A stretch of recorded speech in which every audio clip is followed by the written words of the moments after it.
রক্তিম তার বন্ধুকে দিয়ে নাটকে অভিনয় করিয়েছিলেন। তারা তাদের ঘর রং করাচ্ছেন। সে তার চুল কাটাবে। রিপন নাপিতকে দিয়ে চুল কাটাবে। এই ধরনের সেন্টেন্সগুলি আমরা কত সহজে পজিটিভ ভার্ব ইউজ করে ইংলিশে ট্রান্সলেট করতে পারি তা আজকের ক্লাসের মাধ্যমে দেখে নেব। তো welcome everybody, welcome to my channel টুসিস ইংলিশ কোচিং। সবাইকে বলবো প্রথম থেকে ক্লাসটি মনোযোগ সহকারে করতে। আর আজকে যারা চ্যানেলে প্রথম রয়েছে এবং এখন অব্দি চ্যানেলটিকে যারা সাবস্ক্রাইব করনি তারা অবশ্যই চ্যানেলটিকে সাবস্ক্রাইব করে প্রতিনিয়ত এই ধরনের ইম্পর্টেন্ট এবং ইন্টারেস্টিং ক্লাস করতে থাকো। তো চলো আজকে ক্লাস শুরু করা যাক। আজকে ক্লাস শুরু করার আগে পজিটিভ ভার্ব কি সে সম্পর্কে তোমাদের আমি এক লাইনে বলে দিই যে দেখো, যে ভার্বের মাধ্যমে আমরা বুঝতে পারি যে সাবজেক্ট নিজে কাজ করছে না, কাউকে দিয়ে কাজটা করিয়ে নিচ্ছে, তো তাকে সেই সব ভার্বগুলিকে কিন্তু আমরা কি বলবো, পজিটিভ ভার্ব বলবো। তো এই পজিটিভ ভার্ব সম্পর্কে ডিটেইলে আমি প্রিভিয়াস ক্লাসে আলোচনা করেছি। যারা প্রিভিয়াস ক্লাসগুলো দেখোনি তারা অবশ্যই প্রিভিয়াস ক্লাসগুলো দেখে নিও, তাহলে পরবর্তী ক্লাসগুলি করতে তোমাদের সুবিধা হবে। তো আমি বিভিন্ন রকম পজিটিভ ভার্ব ইউজ করে প্রিভিয়াস ক্লাসগুলি করিয়েছি। আজকে আমি হ্যাভ ইউজ করে বিভিন্ন ধরনের সেন্টেন্স ইংলিশে ট্রান্সলেট করাবো। তো দেখো, হ্যাভ আমরা কোথায় ইউজ করব? হ্যাভ সেখানে ইউজ করব যেখানে আমরা বুঝবো যে সাবজেক্ট কাউকে দায়িত্ব দিয়ে কোনো কাজ করিয়ে নিচ্ছে।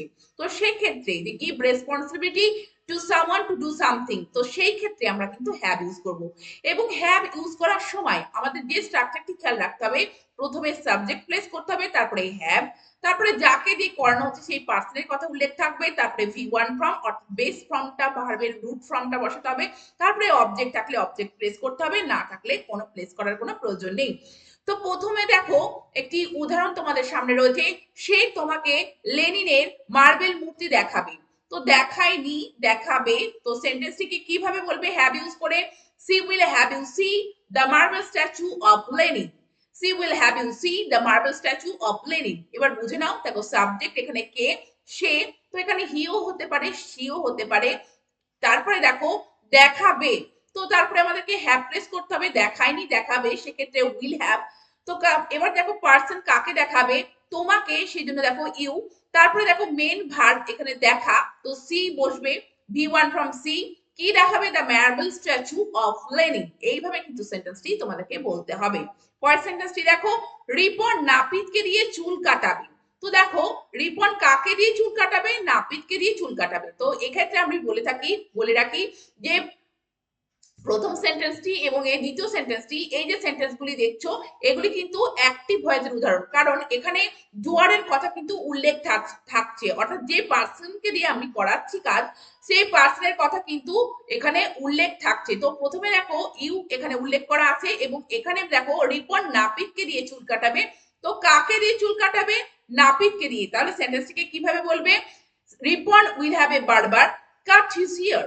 Ripon will have a barber cut his hair. তো দেখো রিপন সাবজেক্ট, তারপরে দেখো কাটাবে উইল হ্যাভ, কাকে দিয়ে কাটাবে? বারবার, এবং কি করবে? কাটাবে, সেই জন্য কাট, V1 ফ্রম কাট, এবং দেখো কি কাটাবে? হিজ হেয়ার, চুল কাটাবে। তো এখানে এটি অ্যাক্টিভ ভয়েসের কিন্তু উদাহরণ, কারণ এখানে কিন্তু ডুয়ারের কথা উল্লেখ আছে, যে নাপিতের কথা কিন্তু উল্লেখ আছে, বারবারের কথা উল্লেখ আছে, সেই জন্য এটি কিন্তু অ্যাক্টিভ ভয়েসের উদাহরণ। যখন ডুয়ারের কথা উল্লেখ থাকবে সেটি কিন্তু অ্যাক্টিভ ভয়েসে পজিটিভ ভার্ব ইউজ করে সেটি কিন্তু অ্যাক্টিভ ভয়েসে আমাদেরকে বলতে হবে বা সেগুলি লেখা থাকবে বা সেই ধরনের sentence.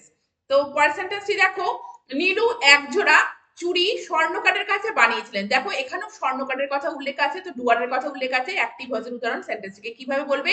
Nilu had a Goldsmith make a pair of Bengal's. Nilu had a Goldsmith make a pair of Bengal's. তো দেখো নীলু এখানে সাবজেক্ট এবং বানিয়েছিলেন, সেই জন্য দেখো হ্যাভ এর পাস্ট, এটা পাস্টে লিখতে হবে হ্যাড, এবং কাকে দিয়ে? পার্সনের কথা উল্লেখ হবে আ গোল্ডস্মিথ, তারপর দেখো V1 ফ্রম মেক, এবং কি বানিয়েছিলেন? আ পেয়ার অফ বেঙ্গলস। তো বুঝতেই পারছো এটি অ্যাক্টিভ ভয়েসে রয়েছে। পরের সেন্টেন্সটি দেখো, আমি তোমাকে দিয়ে একটি চিঠি লেখাবো। এটিও অ্যাক্টিভ ভয়েসের উদাহরণ, কারণ তোমার কথা উল্লেখ আছে, আমি কাজটি করছি না, আমি চিঠিটা লিখছি না, আমি তোমাকে দিয়ে চিঠিটা লেখাবো। তো জুয়ার তুমি, তোমার কথাটা কিন্তু উল্লেখ রয়েছে। তো দেখো সেন্টেন্সটি কি হবে? I shall have you write a letter. I shall have you write a letter. তো দেখো আই সাবজেক্ট, তো লেখাবো, লেখায়নি, সেজন্য শ্যাল হ্যাভ, কাকে দিয়ে? তোমাকে দিয়ে ইউ, তারপরে দেখো রাইট, V1 ফ্রম, কি লেখাবো? আ লেটার, একটা চিঠি। পরের সেন্টেন্সটি দেখো, রক্তিম তার বন্ধুকে দিয়ে নাটকে অভিনয় করিয়েছিলেন। তো কিভাবে বলবে? রক্তিম had his friend act in the play. Raktim had his friend act in the play.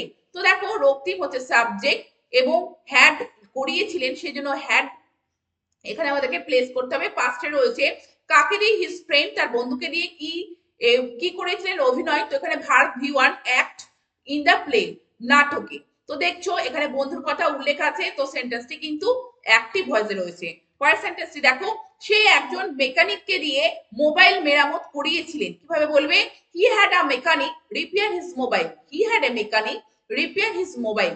তো দেখো সাবজেক্ট হি এবং করিয়েছিলেন বলতে এখানে তো পাস্টে লিখতে হবে হ্যাড, এবং তারপরে দেখো মেকানিক, এখানে মেকানিকের কথা উল্লেখ করতে হবে। পার্সন কাকে দিয়ে করানো হচ্ছে, মেকানিক। তারপরে দেখো V1 ফ্রম রিপেয়ার, কি প্রিপেয়ার করবে, হিজ মোবাইল, তার মোবাইলটা। এইবার দেখো সে তার চুল কাটাবে, এখানে কাকে দিয়ে কাটাবে সে কথা কিন্তু উল্লেখ নেই।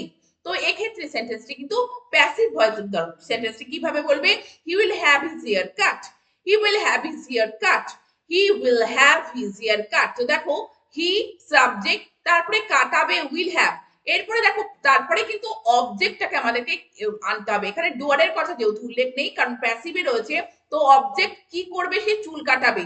তো হিজ হেয়ার, তারপরে দেখো কাটানোর, অর্থাৎ তারপরে কিন্তু V3 ফর্ম আমাদেরকে লিখতে হবে। তাহলে কি, প্রথমে সাবজেক্ট, তারপরে কিন্তু হ্যাভ এর টেন্স অনুযায়ী আমাদের বসাতে হবে, তারপরে কিন্তু অবজেক্ট বসাতে হবে, অর্থাৎ কি কাজটি করতে চলেছে।